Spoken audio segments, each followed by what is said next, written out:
le ndawo baba othona amandla wonke siyabonga ukuthi inhliziyo zethu zilindele ukulamukela iba nomntwana wakho ombeke kulesikhathi samanje ukuba adeliver a message that comes from your heart. In the mighty name of our Lord Jesus Christ we pray. Amen.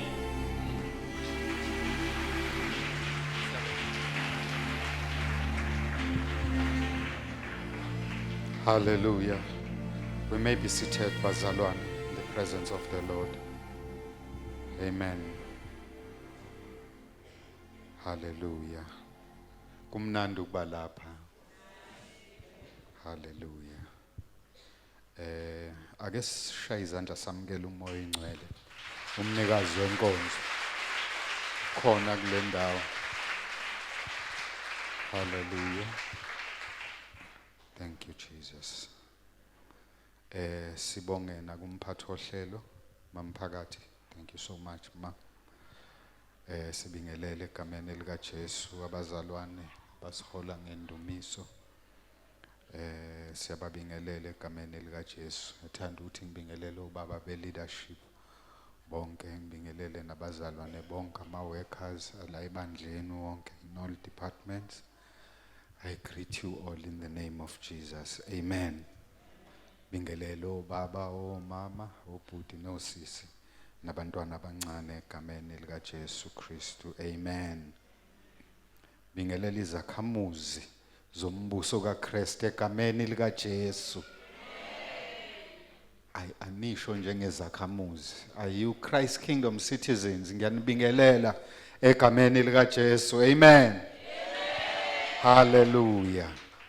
Praise the name of Jesus. Mabekhona abafundisi inceku kaNkulunkulu okungenzeka ukuthi ikhona phakathi kwethu siyayibingelela egameni lika Jesu. Bingelele nabazalwane bethu esikhonza nabo online.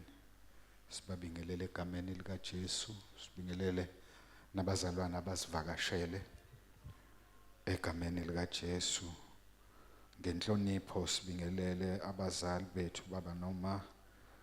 We acknowledge them in their absence egameni lika Jesu. Amen. Hallelujah. Praise the name of Jesus. Ngisacela ukubona obaba nje. Ngicela nje ukubona obaba. Hallelujah. Hallelujah. Hallelujah. We salute you baba. Suku namhlanje izwa ngeFather's Day. Siyambonga kakhulu uNkulunkulu. Praise the name of Jesus. Angithintile amazwi ashuma umphakathi ukuthi mawubaba uyaye visible model enganeni yakho or anybody else that looks up to you yokuthi uNkulunkulu unjani. So it's a very huge responsibility. Mamphakathi, it touched me a lot because it calls for each and every person othandayo ukubizwa ngobaba noma ozizwa enomthwalo ngokubizwa ngobaba to aspire to be like Christ. Amen. Ukuze umuntu that looks up to you mayekubona abone uNkulunkulu kuwena, because uNkulunkulu lithi iBhayibheli ubaba wethu but asimazi. So you can only model it by looking at the person that you call the Father. It's a very huge task. Okufanele ukuthi nanoma imuphi umuntu obizwa ngobaba enze sure ukuthi undertakes it. Khuleke bazalwane lithi iBhayibheli amadoda khuleke phakamisa izandla ezingcwele. Alibonga igama lenkosi. Because masikhuleka siphakamisa izandla ezingcwele, we are surrendering to God so that He can shape us, so that we'll be able to resemble and represent Him on earth. Praise the name of Jesus. Angazi nanokuthi bengiyaphi lapho, but siyabonga kakhulu bazalwane. Angizukuthatha isikhathi eside kunezinto zethu esiyilindile bobaba, ezisilindile somewhere bobaba. So angithi shwi kuzongisiza ke futhi nalokho bazalwane ngoba oba nade beseverele emekuseni ngezi izandla nje izandla nje. Alibonge igama lenkosi. The reason why I'm asking ngoba ngifuna ukucheck iaudience ngoba makuwukuthi majority bekwabantu abasezoverelem besokwenza ufefe sigoduke manje. Ngoba yonke into athi khulunywa ubaba Ndebele iyona ebengiyiprepare ngikhuleka uNkulunkulu ukuthi yini engizoyisho phambi kwebandla lakhe, and it emphasizes bazalwane as I was listening to ubaba Ndebele everelem and I'm praying Nkosi ngiqhubeke nale message. uNkulunkulu kwesinye isikhathi mengakuphenduli not ngoba engenandaba nawe, akakuphenduli ngoba usuke sevele sekutshelile. Amen. Alibongwe igama lenkosi. So bazalwane ibekekile lento enhlizweni yami futhi ngiyakholwa ukuthi nani nizongivumela ukuthi okuyiyona into ebaluleke kakhulu empilweni yanoma imuphi umuntu okhona emhlabeni, imiracle yokusindiswa komuntu. Hallelujah. Amukela uJesu abe inkosi nomsindisi empilweni. It's the greatest miracle that you can expect and that you can long for empilweni yakho njengomuntu. Alibongwe igama lenkosi. And mawufundi iBhayibheli liyakuchaza ukuthi umuntu osindisiwe umuntu onjani. 2 Corinthians chapter 5 verse 17, the first verse efundwe ubaba Ndebele verelem, ngiyayiphinda namanje. Lithi kanjalo umuntu maye kuKristu uyisidalwa esisha. Okwakuqala kudlulile, bheka sekuvele okusha. Amen. Hallelujah. And also izwi likaNkulunkulu mawulifunda liyachaza ukuthi sisindiswa ngomusa. Ngifunda incwadi yabaseFeso.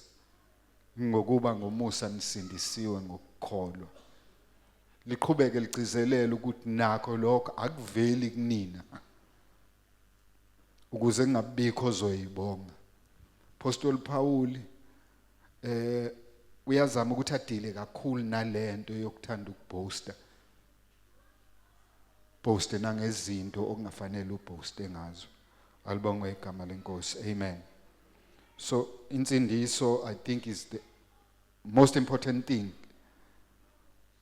umuntu ophila emhlabeni angayi experience as a miracle empilweni yakhe. And then the second best thing ongasuyilangazelele mawusumuntu wasemhlabeni ususindisiwe, immediately ekusindisweni kwakho you must make sure ukuthi ingqondo yakho iyaguqulwa. Alibonge igama lenkosi. Fanele iguqule ingqondo yakho. Baba Ndebele was talking about that this morning. And nami uNkulunkulu uthi angikhulume nge-renewing of the mind.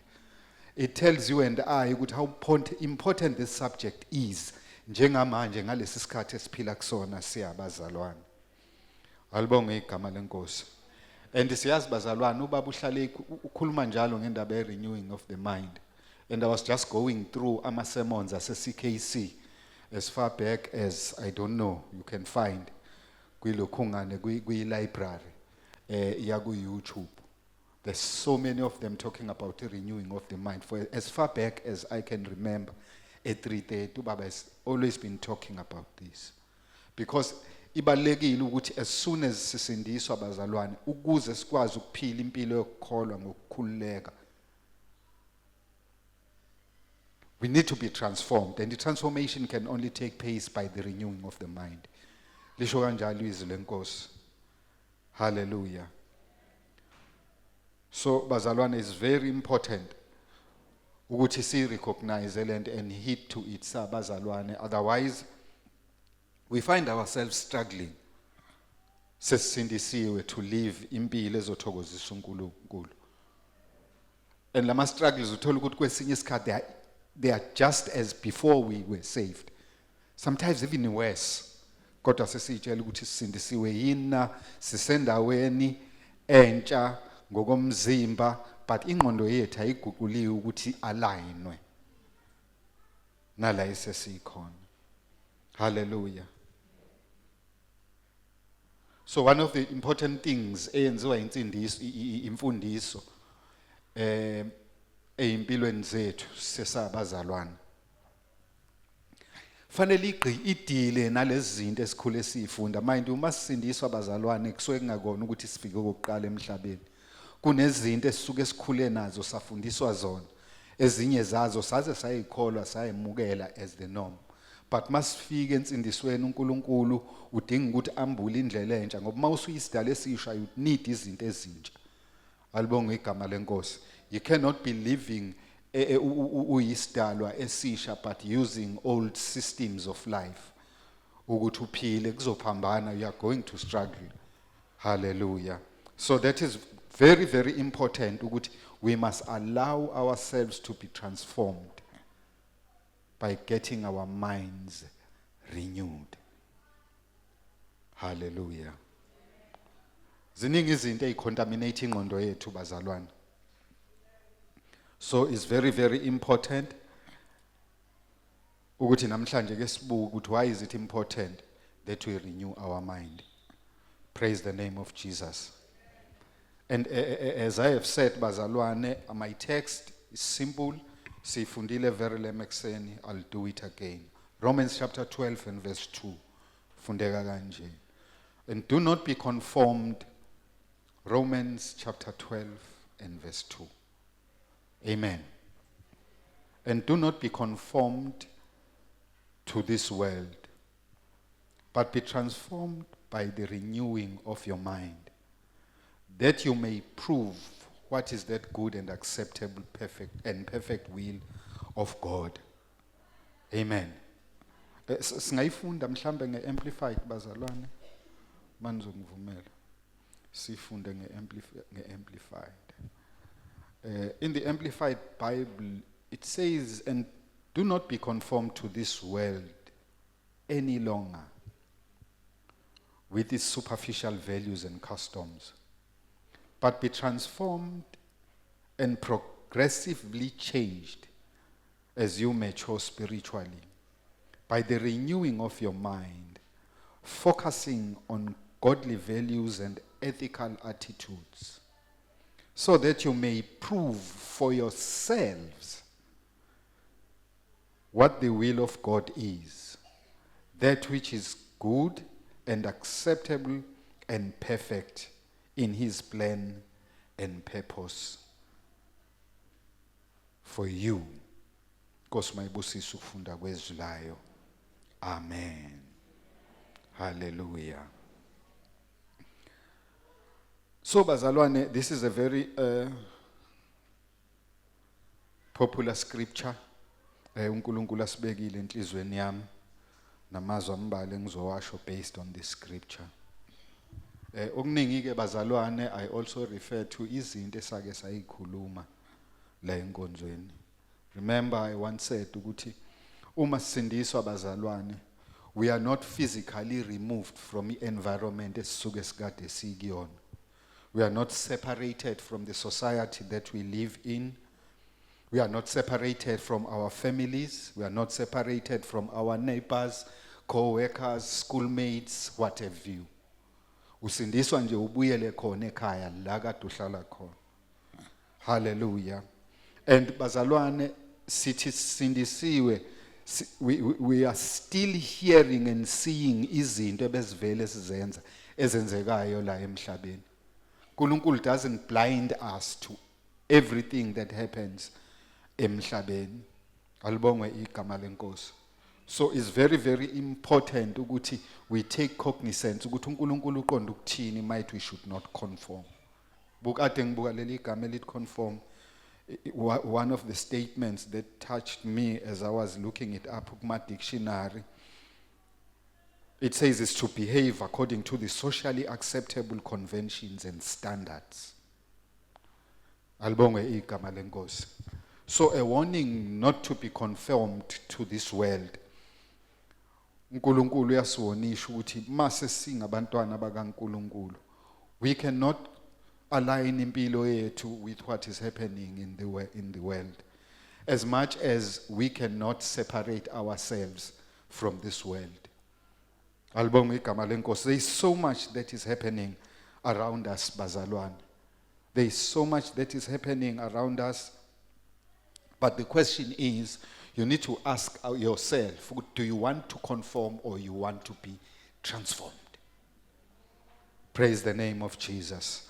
And siyafundiswa bazalwane ukuthi empeleni impi iba la ekhanda. Uchazile ubaba Ndebele ekseni. Kuthi umuntu nje obedalwe waba iziqu eyintathu, ewumoya, enomphefumulo noma ingqondo, ehlala enyameni. Impi ila. Impi. Umdonsiswano phakathi kwenyama yakho nomoya wakho uliwa la engqondweni. So unless your mind is renewed, it becomes difficult to it becomes difficult ukuthi ukwazi ukuphila impilo ethokozisa uNkulunkulu. And in order for you to be transformed, izwi likaNkulunkulu kufanele lenze umsebenzi. It must renew your mind. The alternative is conformity. You cannot be in between. Alibonga igama lenkosi. And there's so many things ezikhona emhlabeni ezi-influence bazalwane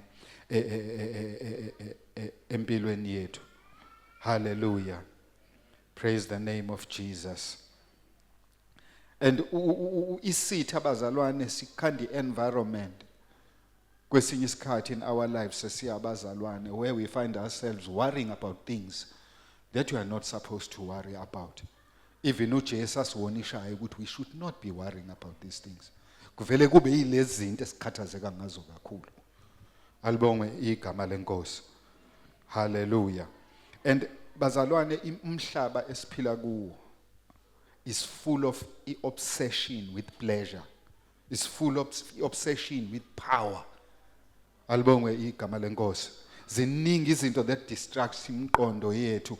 And sometimes even sesingabazalwane, even nebandla, if lingekho careful, lingazithola nalo selingena kule trap yokuthi liconforme to the standards of this world. That is why it's very, very important ukuthi lento ye transformation ifundiswe. How do you transform? You transform by renewing the mind. Alibonga igama lenkosi. And ingqondo can only be renewed by the teaching of the word. Otherwise, so ithola siyiduli kaSawoti njengonkosikazi kaLot. Bible tells us ukuthi unkosikazi kaLot fika uNkulunkulu ne-solution for them nomyeni wakhe ukuthi ninethuba lokuthi niphume la ekhaya but hambani, make sure ukuthi anibheke emuva. Hallelujah. But ingqondo yakhe was not renewed unkosikazi kaLot. As much as ehamba nomyeni wakhe bebaleka, but ingqondo yakhe isakhumbula emuva. Wenza imistake ngokukhumbula emuva ngoba indaba iqala la umcabango. Akhumbula emuva wa react umzimba. Wabheka emuva waphenduka isiduli sikaSawoti because her mind was not renewed. Eshilo uNkulunkulu ukuthi nihambe ningabheke emuva. Alibongwe igama lenkosi. Hallelujah. And bazalwane even ilokungane impilo yethu leyala emhlabeni siphila in the midst of all the challenges esibhekana nawo. Is something uNkulunkulu engicabangayo ukuthi usinikezile ama weapons and ability yokuthi sikwazi ukuphila impilo engcwele sabazalwane sisela emhlabeni. Zikhona izinto zenzeka. That is why if mufunda umkhuleko kaJesu I think it's John 17. John 17 okay. Mawufunda from verse 15 to verse 17. Uthi I do not pray that you take them out of the world, but that you should keep them from the evil one. Alibongwe igama lenkosi. They are not of this world, just as I am not of this world. Sanctify them by your truth. Your word is truth. Alibongwe igama lenkosi. uJesu ezohamba uyakhuleka la kule section engiyifundile, I think he was praying for his disciples. Ngoba lo yamkhuleka uhlukene igaba ezu3 ekuqaleni uyikhulekela yena and okwesibili akhulekela abafundi bakhe and then isection yesithathu ukhulekela ibandla lonke. But last specifically is praying for abafundi bakhe. So what you see here ukuthi intention is not ukuthi njengoba esehamba uthi ayikuze babe protected fanele ahambe nabo ngoba kwasabona knowing ukuthi uJesu uzohlukana nabo having been with them and feeling uthando lwakhe ne protection yakhe for 3.5 years kwakubaphethe kabi ukuthi uJesu uyahamba. They were worried ukuthi bazosala babe yini. I'm sure some of them were even willing ukuthi hayi muhamba Jesu asambeni sonke ngeke sikwazi ukusurvive without you la emhlabeni. Hallelujah. But uJesu mayithandaza siyamuzwa la uyasho ukuthi ukhulekela ukuthi uNkulunkulu akabagcina abagcine komubi hayi ukuthi basuke emhlabeni. And the second thing esizwayo la ukuthi uNkulunkulu uJesu uyathandaza ukuthi the only way that they were going to be sanctified, they're going to be sanctified by iqiniso likaNkulunkulu. And he emphasizes ukuthi iqiniso likaNkulunkulu liyizwi likaNkulunkulu. Hallelujah. Lona izwi likaNkulunkulu bazalwane elikwaziyo ukuthi lishintshe ingqondo yethu ukuze isimo sethu siguqulwe. Amen. So what are we talking about masikhuluma ngetransformation? When we talk about a transformation, we talk about being completely changed in appearance, in character, in shape, and form. There's a generic explanation ye transformation. There must be a change empilweni yakho mawusumzalwana, and this is the change that we should long for so that we are able to live impilo ethokozisa uNkulunkulu. Hallelujah.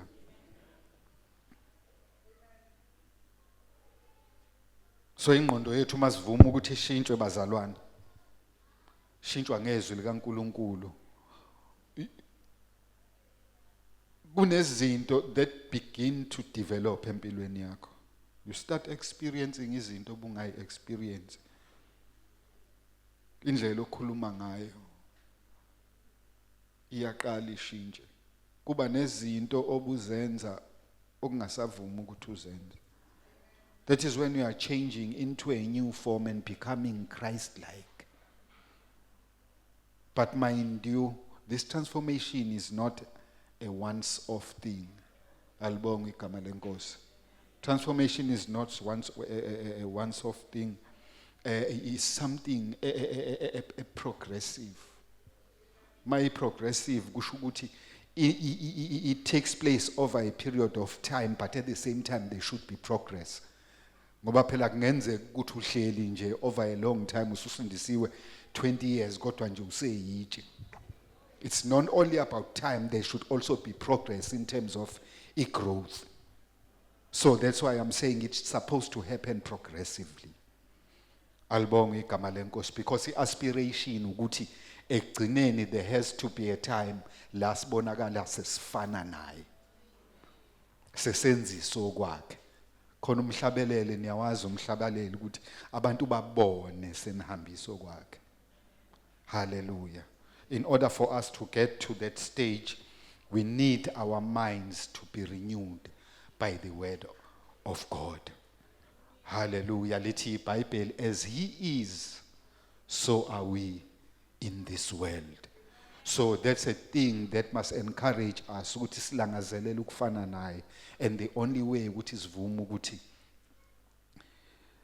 ingqondo yethu yenziwe ibe yintsha ngezwi likaNkulunkulu and our lives will be transformed. Alibongwe igama lenkosi. Ezwini lenkosi ku 1 John chapter 3 verse 2. It says, but we know that when he is revealed, we shall be like him, for we shall see him as he is. Each and every one of us, mawumntwana kaNkulunkulu, this is one of the things that you should that should inspire you. Ukuthi ngelinye ilanga you will see him as he is. Alibongwe igama lenkosi. So I don't know bazalwane, there is a statement that I want to mention. Ophethe ipena ngasibhala ukuthi renewing of the mind is not only about learning, but it's also about changing. Amen. So akubona kuphela ukuhlala ufundiswe izwi likaNkulunkulu, but izwi likaNkulunkulu must do something also to change you. You must allow the word of God ukuthi likushintshe.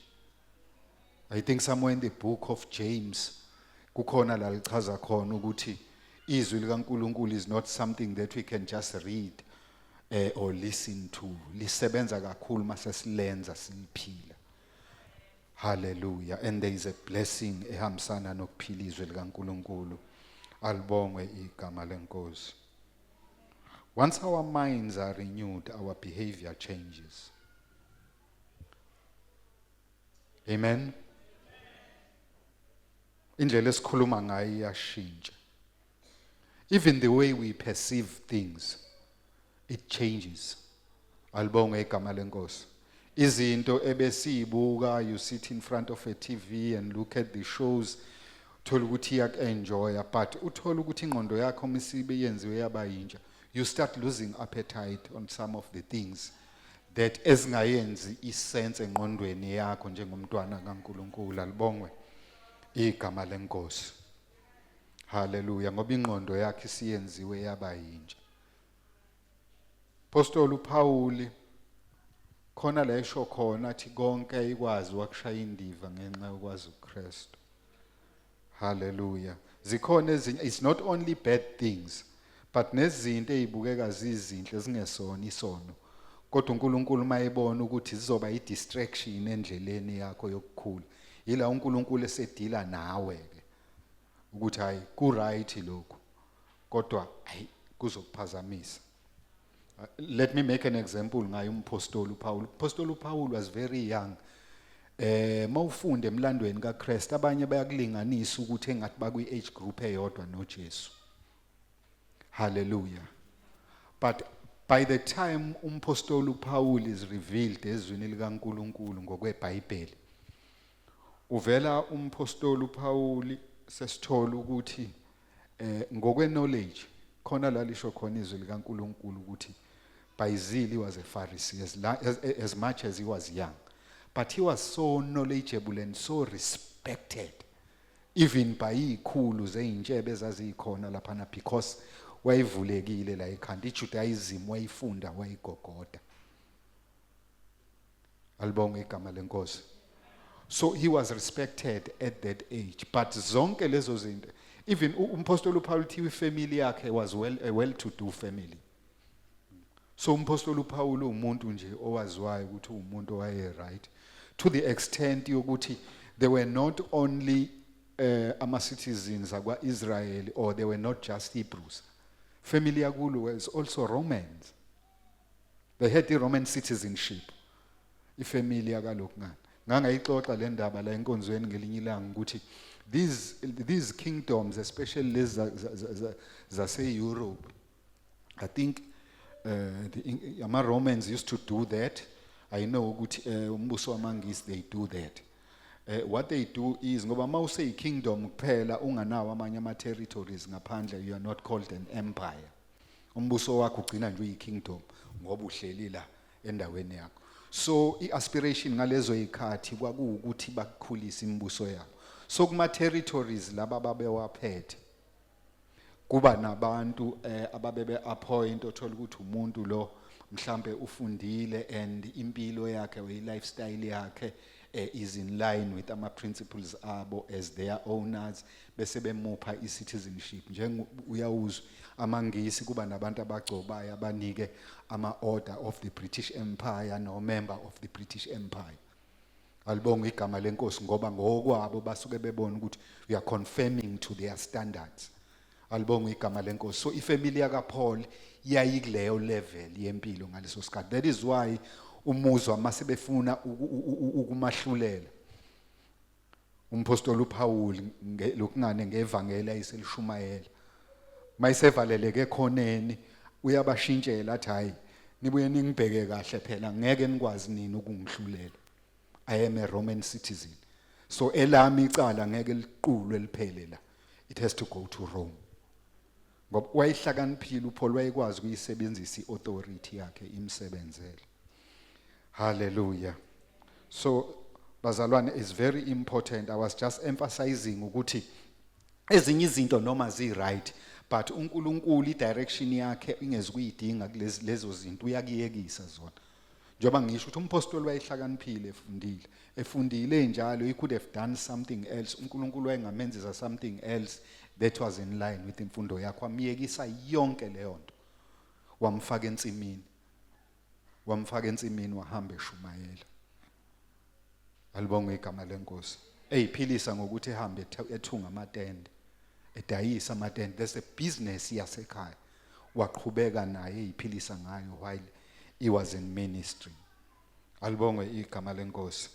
Hallelujah. So it's very important bazalwane to recognize ukuthi the enemy yethu njengabazalwane itarget ingqondo. Hallelujah. Target ingqondo enemy yethu. And that has been his strategy right from the beginning. Ueva nje yathi imsukela nje aveleza la. Ueva. Alibonge igama lenkosi.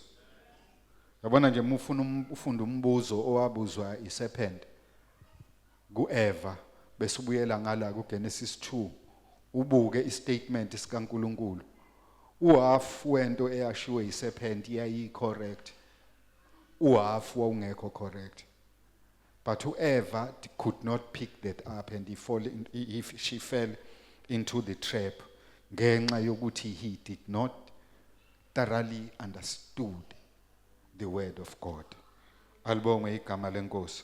So it's very important ukuthi ingqondo yethu ibe protected bazalwane, even against the attacks of the enemy. Hallelujah. Praise the name of Jesus.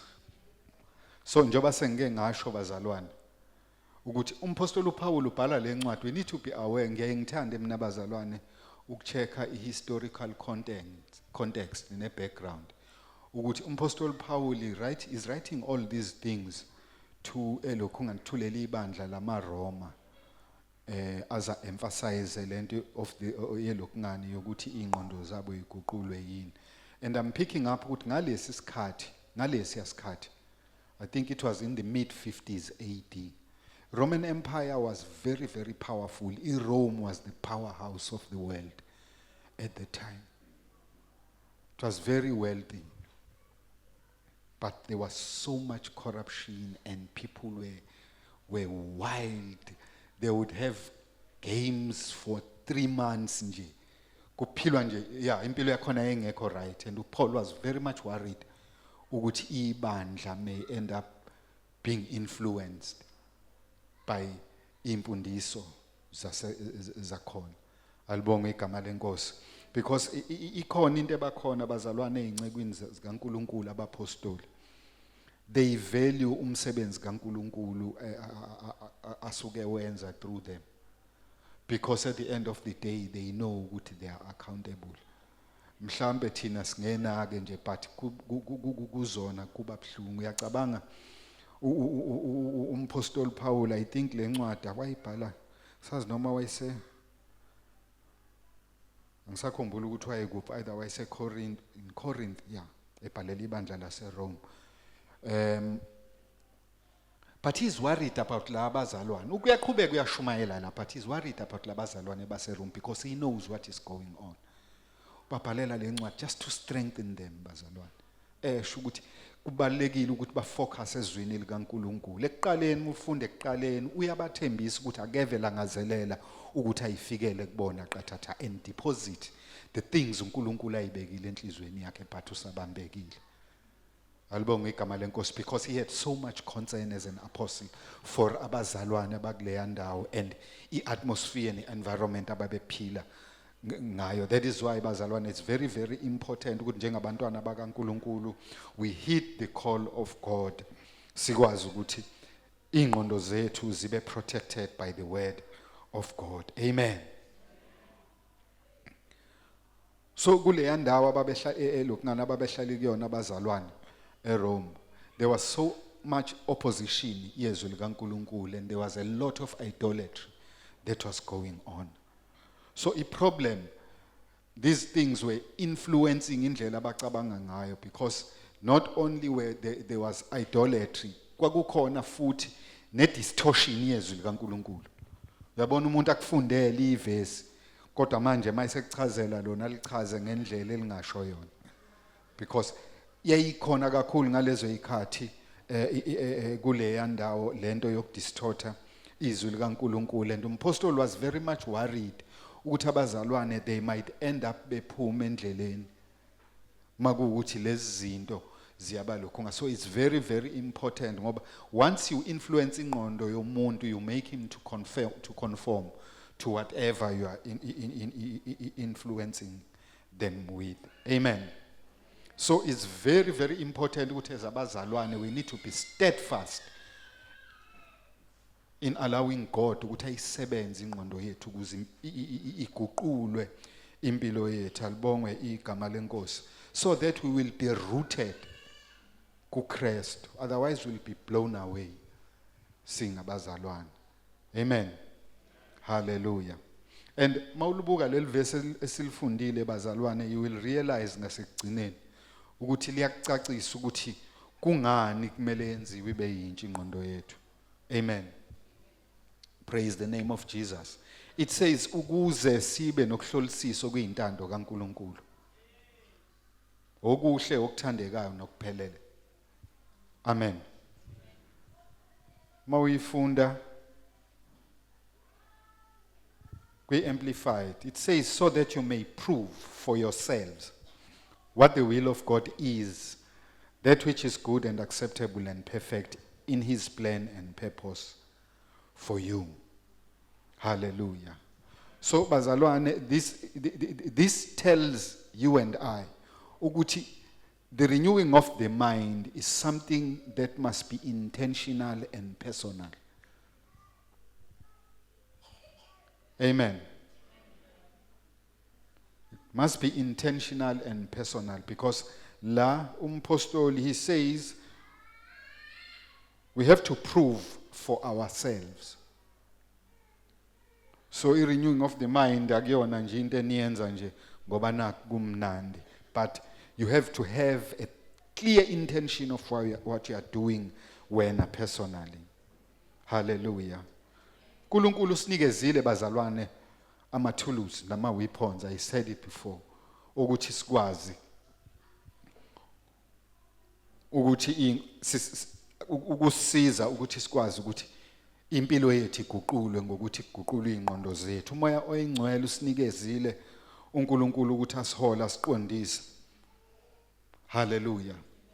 Ukwazi ukusinika ne-ability to be able to discern iqiniso from amanga. Umoya oyingcwele. The second thing uNkulunkulu asinike yona, usinike izwi lakhe. Hallelujah. Izwi lakhe liyasilekelela ukuthi sikwazi ukudispute even amanga asuke eqhamuka esitheni.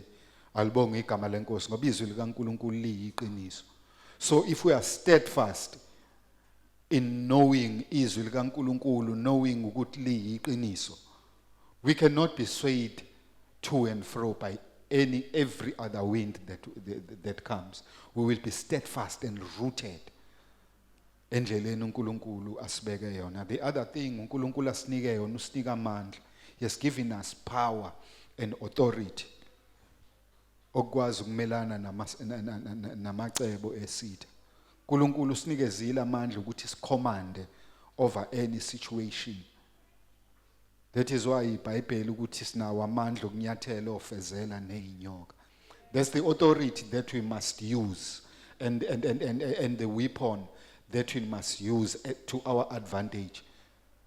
Alibonge igama lenkosi, to fight against a spirit of conformity. Alibonge igama lenkosi.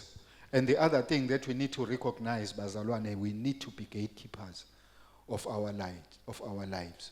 Mumzalwane nje kufanele ube gatekeeper. Amehlo akho nje ube gatekeeper yamehlo akho. Amehlo akho nje ungawavumela abuke noma yini. Alibonge igama lenkosi. Yourself ube gatekeeper nje yempilo yakho. Ube gatekeeper lendlebe zakho. Yabo. Kuba wena ungazi uzuthenga ovolo ubafakela. ube nje yi-gatekeeper lendlebe zakho ukuthi hayi amacula nje angizukwalalela intshumayelo enje angizuyishumayela ngoba ziningi intshumayelo especially abantu abasha kulezi zinto lezi enizithi kuno bazalwane is shocking. I feel sorry for young people bangalesi sikhathi. If impilo yakho umuntu omusha ophila ngalesi sikhathi is not rooted in Christ, I don't know bazalwane. Usathana ubukisa ngazi ingane. Kade iphithiza la idrobheni recently. I don't even want to say. Bazalwane, we need to stand and pray for our children. Akasena ndaba nathi sesibadala usathane uhleli phekwe izingane zethu. Alibonga igama lenkosi. So we need to stand bazalwane, stand. We need to stand. Hallelujah. And thirdly bazalwane, we need to be gatekeepers for our mouths. Ukuthi into ephuma la emlonyeni wakho. Alibonga igama lenkosi. Ubaba uyayikhuluma kakhulu indaba yokukhuluma komlomo wethu. Ukuthi umlomo uyadala, so we need to be watchful ukuthi what do you say with your mouth. Ukenze example ukuthi kwesinye isikhathi uthethisa ingane uzuyibize ngento ethile kanti usuyayigcoba. Mayisiba ileyo nto usukhohliwe uthwala izandla ekhandla kanti iyagcotshwa uwena. So we need to be gatekeepers for our mouths as well. Hallelujah. As I have said, bazalwane, ukuthi transformation is not a moment or an event, but it is a process. And the other thing that you need to recognize, ukuthi transformation starts from the inside. Hallelujah. It starts in the heart. Hallelujah. By the time it breaks out, isuke sikusebenzile yaqeda. Lapho usukwazi ukufakaza ufane no Shadrach no Meshach no Abednego ukuthi ngiyazi ukuthi uNkulunkulu wethu uzosindisa kulesi simo Nkosi. But we want to tell you ukuthi noma engasindisanga, we are not going to bow and it shall be known. Alibonga igama lenkosi. Yabo lapho usuke point of no return. Usudwebe ulayini ukuthi forward ever and backward never. That is what we need to aspire to singabantwana bakaNkulunkulu. Lapho bazalwane inhlebo isuke ingasakwenzi lutho. Uyasho baba ukuthi inhlebo kunokuthi zicasule zenza ukuthi uglorify uNkulunkulu, because inhlebo kuwena ayiseyona irritation seziyi blessing. Kuthi nibusisiwe mabenithuka benihleba bekhuluma konke okubi ngani ngenxa yami. Alibonga igama lenkosi. Hallelujah. Izinto ebeyicindezela even impilo yakho uyakwazi ukuthi uzovercome ngezwi likaNkulunkulu and become victorious. When your mind is renewed, you begin to experience living a victorious life usemhlabeni. Alibonge igama lenkosi. Hallelujah. Uma sesiguquliwe ingqondo ilokungani ingqondo yethu ngezwi likaNkulunkulu bazalwane, we begin to experience uthando likaNkulunkulu. Hallelujah. In all circumstances, whatever you are facing, kodwa uthando likaNkulunkulu likwenze ngaso sonke isikhathi ube rooted. Alibonga igama lenkosi. And you are found ukuthi you are even extending uthando likaNkulunkulu to the people that interact with you. Alibonga igama lenkosi. When your mind is renewed, even your spiritual senses are sharpened. Hallelujah. And you are able to discern izinto right nezinto ezingekho right, because your senses are so sharp. Because unless you allow uNkulunkulu ukuthi ayiguqule ingqondo yakho, it becomes difficult to determine right or wrong. Alibonge igama lenkosi ngokwezwi likaNkulunkulu. And fruits of the Spirit begin to manifest empilweni yakho as your mind is being renewed by the word of God. Ukuthokozela ukuba senkosini, and you are able to resist worldly influence upon your life. Even nokukholwa kwethu bazalwane kuyaqiniswa as the truth of God's word influences our thinking. Amen. We begin to walk by faith, not by sight. Hallelujah. In closing, bazalwane sesizothandaza. I want to say that transformation also enables us to live a victorious life. What we see as obstacles empilweni yethu, it becomes stepping stones. Alibongwe igama lenkosi. Hallelujah. So ngaso sonke isikhathi bazalwane siba positive, we have a positive outlook njengomzalwane, looking unto Jesus, the author and the perfecter of your lives. Hallelujah. So it's very, very important bazalwane to allow uNkulunkulu to renew our minds. Praise the name of Jesus. Mawufunda verse 3 sengivala bazalwane, there is something very profound eshiwoyo kulesi scripture sisifundile. Apostle Paul, for I say through the grace given to me, to everyone who is among you, not to think of himself highly than he ought to think, but to think soberly, as God has dealt to each one a measure of faith. Amen. Apostle Paul is raising a word of caution kubazalwane, ukuthi we need to be careful ukuthi as we aspire to reach a level of understanding intando kaNkulunkulu ngempilo yethu, singayitholi sesiphakama. Singayitholi sesiphakama. Nenizwe ngalabantu okuthiwa ba-overrated. Abanye bazi-overrate. Alibonge igama lenkosi. They think of themselves more highly than they ought to think. So that's a warning thina njengabazalwane. Instead, it says we must think soberly. Ingqondo yethu kufanele ihluzeke. Hallelujah. Praise the name of Jesus. So it's very important bazalwane ukuthi izwi likaNkulunkulu ke liyasenza ukuthi ingqondo yethu ngaso sonke isikhathi sicabange soberly. Alibongwe igama lenkosi. Praise the name of Jesus. Ngizocela ukuthi sisukume bazalwane sesizothandaza. I am done here. I just want to read one scripture in your presence bazalwane, and then we will pray.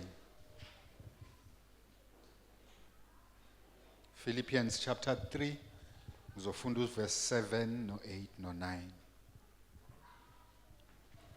But what things were gain to me, these I have counted loss for Christ.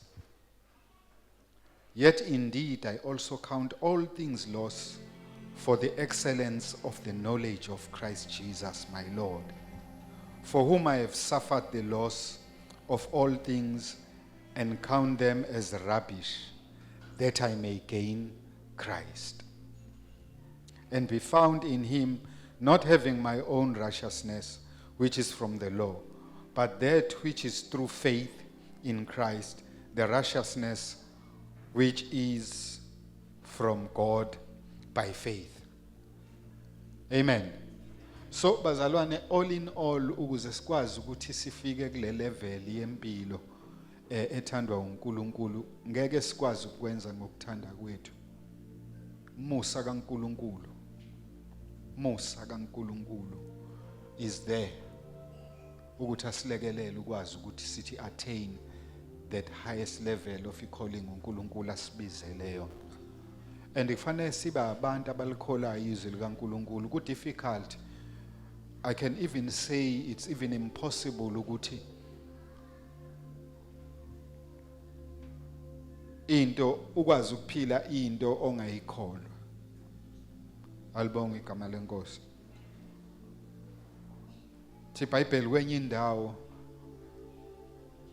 the just shall live by faith. Olungile uyophila ngokukholwa.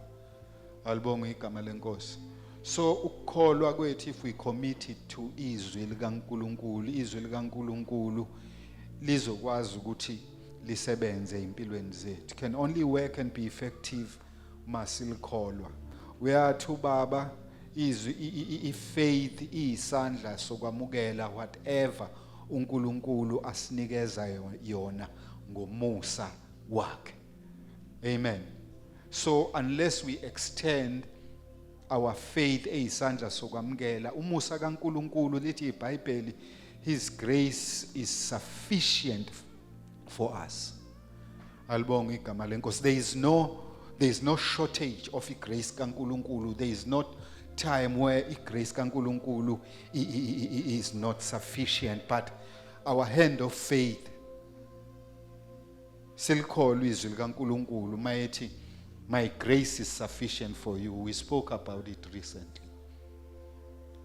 Kuthi sikholwe ukuthi in spite of whatever situation esibhekana nayo, but umusa kaNkulunkulu is still with us. Amen. Akube yilona lo bazalwane avule inhliziyo yakhe. Simcele uNkulunkulu, simcele bazalwane, isikhathi esiphila kusona asademand manje ukuthi singabi radical ekukhoneni kwethu.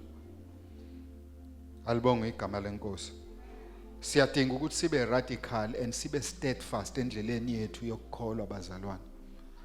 Simcela uNkulunkulu, it's time. uNkulunkulu ayisekho enye into azobonakaliswa ngayo emhlabeni ngaphandle kwebandla. Kulangazelele nawe nje uwedwa as umzalwane ukuthi uNkulunkulu, if you want to do a demonstration emhlabeni ukuthi umuntu umzalwane uyinto enjani, I am available. Nami ungademonstrate ngami. In whatever way ethandwa uwe, I am available.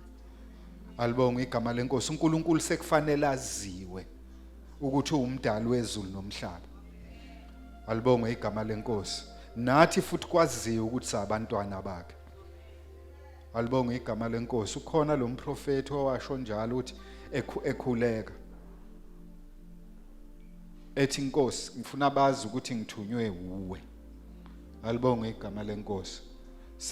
Saziwe njengabaphathi beimfihlakalo zombuso kaNkulunkulu. Alibonga igama lenkosi.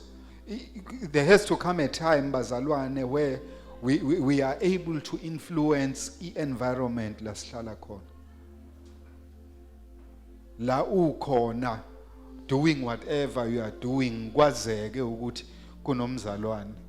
In an organization la usebenza khona mase kunama problems, kuconsultwe wena kuthiwa sicela usithandazele. Nceke kaNkulunkulu akusho ukuthi bayakwehlisa mabekubiza ngenceke. Abanye bakwenza kube sengathi ijoke emsebenzini bakubize ngomfundisi. Abanye bethi sindisiwe. But glorified God in your heart. Bekubiza ngosindisiwe khona ikhathi labo oxakeka khona bengasadingi lutho olunye. They will come to you. uNkulunkulu asenze sibe ready for that situation. Kuyenzeka bazalwane eindaweni la sikhona uthola ukuthi abantu bayazi ukuthi umzalwane, but they don't see effectiveness yakho until wena ubonakalisa amadla kaNkulunkulu khona. Awudingi nanokuthi uzowenza imvuselelo uyekisa abantu emsebenzini or anything. Do simple things. uNkulunkulu akwazi ukuthi ukwenzisa zona. I remember ngisanda kusindiswa nami ngangisasaba emsebenzini nje sixoxa nabanye abazalwane, omunye umzalwane wathi akekho right nje uphethwe ikhanda complained about this. In my heart kwafika lento ukuthi nje let me just exercise my faith. Ngisaba kodwa ngenhlanhla sasibabili. Ngathi mina ngisacela ukubeka izandla ngikukhulekele mhlawumbe uzoba right. You're sitting across the desk. Ngalula izandla nje ngambeka isandla ngathandaza. 2 minutes. 2 minutes. Saqhubeka saxoxa and he walked away. Babuya sebeyiqulu kuthiwa hey umenzeni usehambe uyabaxoxela ukuthi hey yazi kade kwenzeka isimanga. Yabo ebaxoxela ukuthi kwenzeke. Those are the things bazalwane, it's by the grace of God. Ngikusho lokho as a testimony. Angizenzi ilokho ngene. uNkulunkulu angithethelela. I'm just saying it as a testimony to assure mhlambe okungenzeka ukuthi wayesaba ngengami ukuthi if umthemba uNkulunkulu it can happen. Hallelujah. Praise the name of Jesus. uNkulunkulu is faithful bazalwane. Is faithful. Bazalwane, some of us asebephile quite long emhlabeni bazalwane and have seen things change from bad to worse. I can stand here and tell you bazalwane that we need to eagerly prepare ourselves ukuthi simbone uKristu, otherwise things are not going to be getting better. Can I just say that bluntly? Things are not going to get better emhlabeni. But praise be to God, uNkulunkulu osinakekelayo. Wabanakekela abantwana baka-Israyeli behlele eGibhithe begqileziwe. We set them apart. Lithi iBhayibheli babehlala eGoshen. Izinto ezazenzeka outside iGoshen zayingaba affect. Alibonga igama lenkosi. I believe ukuthi uNkulunkulu is going to do the same nangalesi sikhathi. Whatever situation esibhekene nayo bazalwane noma ingezi kusi-affecta thina, but asiyibuke njengewash elisitshelayo ukuthi sekuyisikhathi sini. Khathi zokubuya kwenkosi uJesu zolanda ibandla layo ziyasondela. Babuhlale yisho lento ukuthi it's so close. Umuntu osadlala ensindisweni kufanele ngempela akathatha inqumo ezintsha ngempilo yakhe. And you see bazalwane siyabona ubufakazi, it's in front of our faces. uNkulunkulu asisize as we pray. Kube nalowo alangazelele ukuthi uNkulunkulu enze umsebenzi empilweni yakhe, and that our minds be renewed so that our lives may be transformed. Ngezwi likaNkulunkulu. God bless you. Hallelujah. Praise the name of Jesus. Praise the name of Jesus.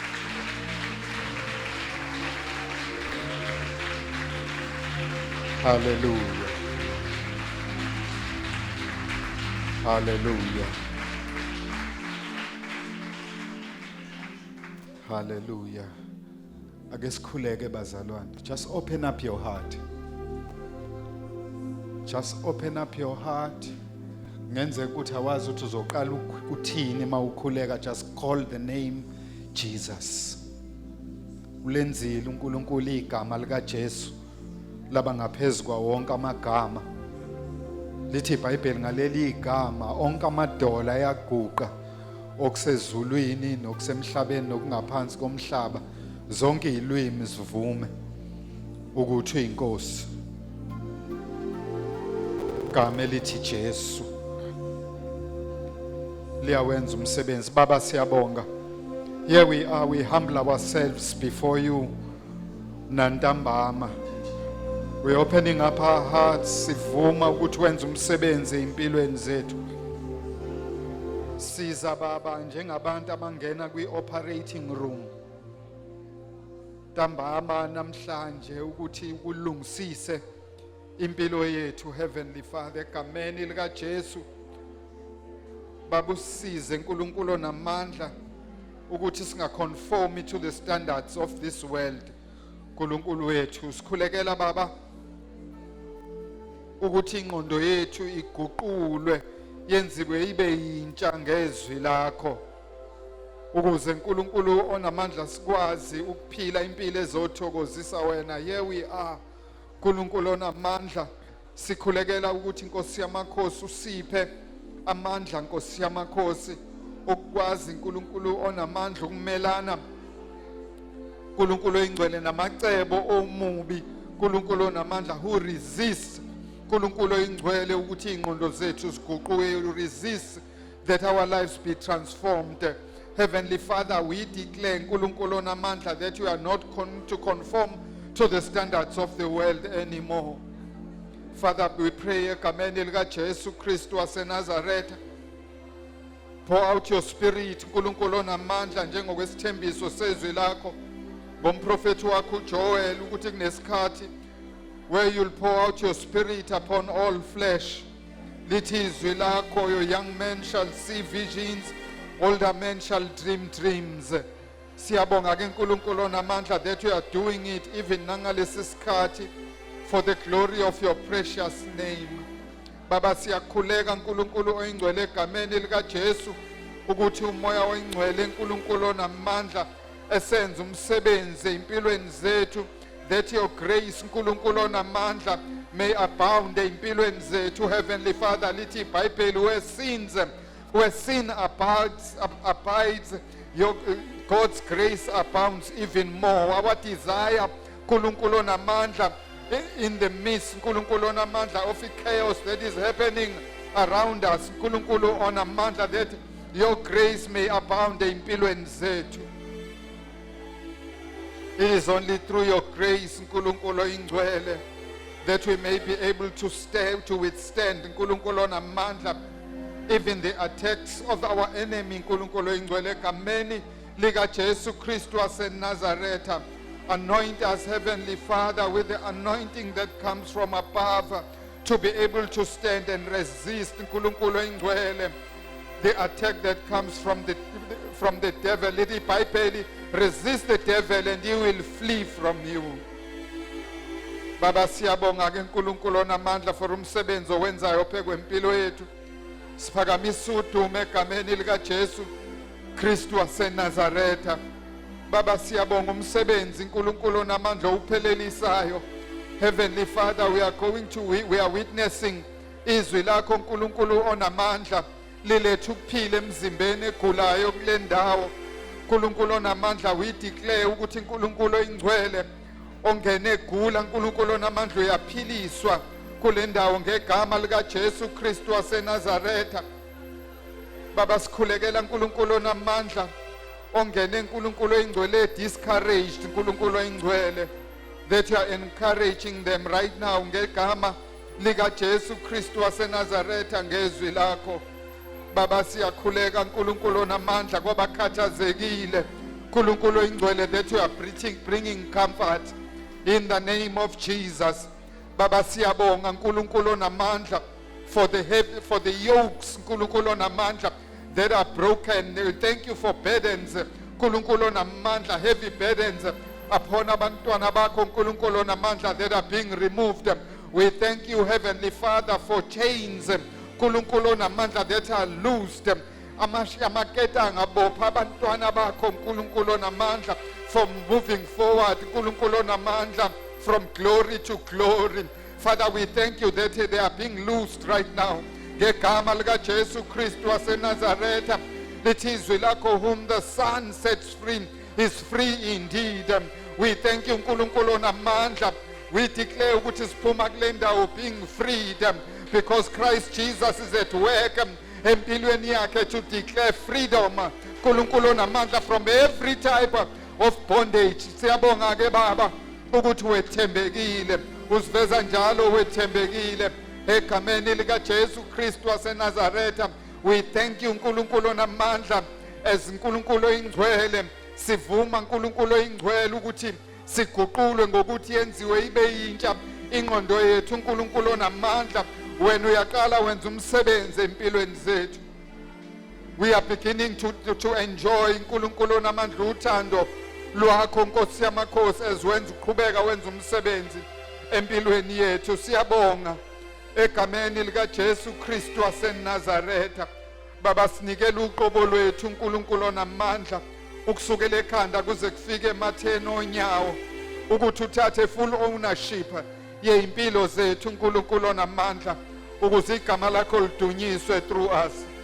Siyabonga ke Baba sikunikeza udumo wethembekile uNkulunkulu onamandla ukuthi uzokwenza uNkulunkulu oyingcwele esikukhulekelayo nesikulangazelelayo ngeinhliziyo zethu ukuze igama lakho lidunyiswe.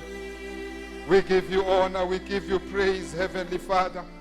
Egameni lika Jesu Kristu waseNazaretha. Baba siyabonga uNkulunkulu oyingcwele ukuthi nabayizwela ukuxokozela einhlizweni zabo wehlisela ukuthula kwakho Baba ukudlula ukuqonda konke. Unkulunkulu onamandla, you are faithful. Masisendlini yakho uNkulunkulu onamandla sifuna wena uNkulunkulu oyingcwele uyakuzwa ukukhala kwethu uphendula imkholeko yethu ya ministering uNkulunkulu onamandla kulona lo ovula inhliziyo yakhe ngokulangazelela uNkulunkulu oyingcwele kule ndawo.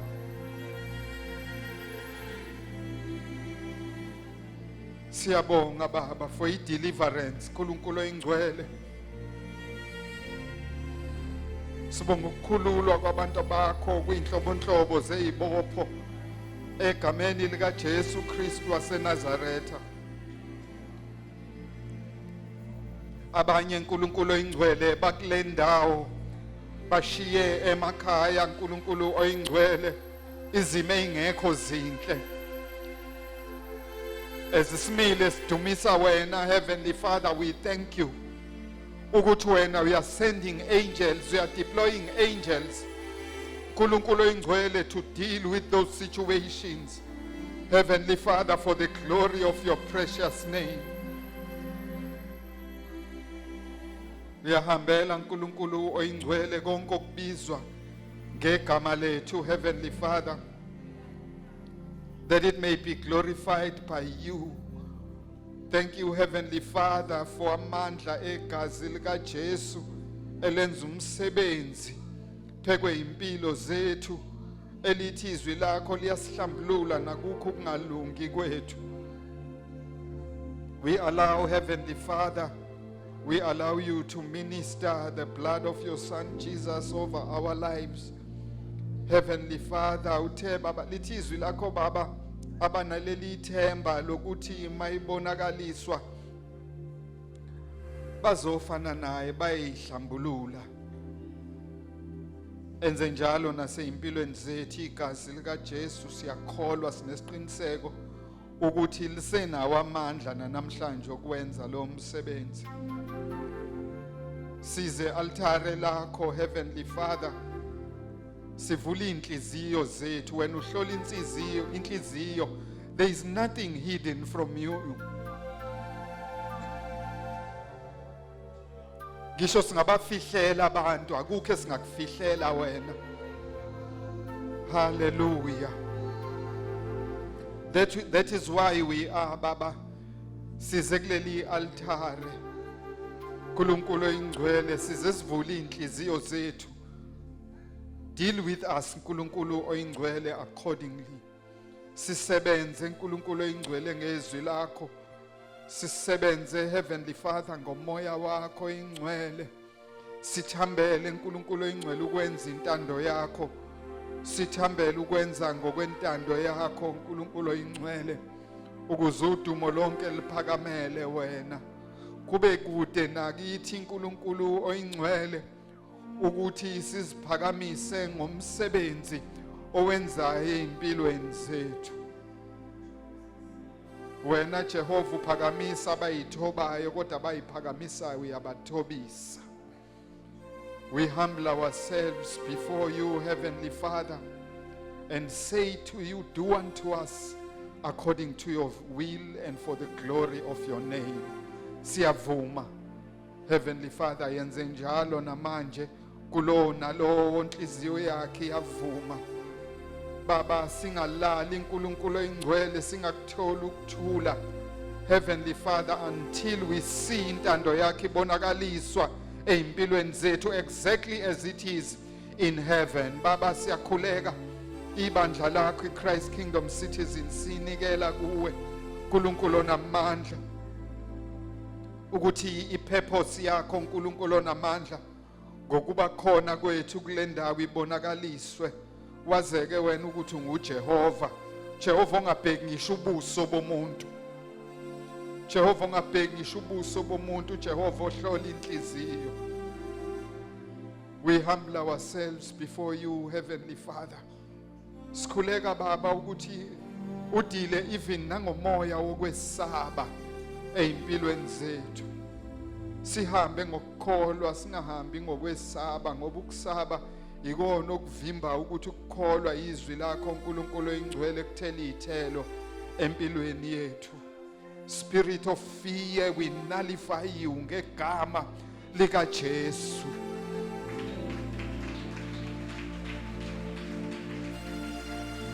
Father, we thank you. Father, we thank you. You're such a wonderful God. Wethembekile Baba, you are all knowing Baba, kukho kufihlakele kuwe.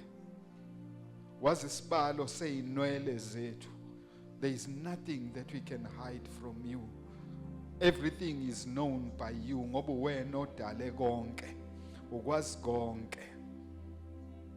Siyabonga ukukhonza uNkulunkulu esingathembela kuye for anything and for everything. Thank you, our Heavenly Father. Sibonga Baba nokuthi usenzile saba ngabantwana bakho nathi sasikude ngenxa yezono zethu. Ngendodana yakho uKristu Jesu owavuma ukuthi ife thina seyizoni. Ngenxa yokuthi wawuyithemba unesiqiniseko sento wawuyenza. Wadela your only beloved son, the highest price that you paid for our lives, Heavenly Father, we thank you. Egameni lika Jesu Kristu waseNazaretha, you are such a wonderful God. Sikunikeza udumo ekuseni egameni lika Jesu. Simshayile kakhulu uNkulunkulu izandla. Bazalwane, hallelujah. Praise the name of Jesus. Hallelujah. Mayekhona phakathi kwethu bazalwane uthi mina ngikaze ngimamukele uJesu abe inkosi nomsindisi wempilo yakhe. Ithuba lele silivulayo bazalwane as our eyes are closed. Mawazi ukuthi awukazi usenze leso sinqumo sokuthi uvume ukuthi uJesu Kristu abe inkosi nomsindisi wempilo yakho. Before sigoduke siye emakhaya sicela ukuvula lelo thuba. You can come ngoba isikhathi sesihambile, you can come. Ungeza phambili opportunity that we give lowo ongakazi amamukela uKristu abe inkosi nomsindisi. Ithi iBhayibheli masimvuma phambi kwabantu uyasivuma phambi kaBaba naphambi kweingelosi. Hallelujah. Praise the name of Jesus. Mawukhona ungabusaphakamisa nesandla, just come sizokhuleka nawe. Kube ukusindiswa. Praise the name of Jesus. Hallelujah. Praise the name of Jesus. Simshayile kakhulu uNkulunkulu izandla bazalwane. Shayile kakhulu uNkulunkulu izandla. Simbonge nangezwi lakhe. Sibonga ukuthi sonke sisindisiwe. Praise the name of Jesus.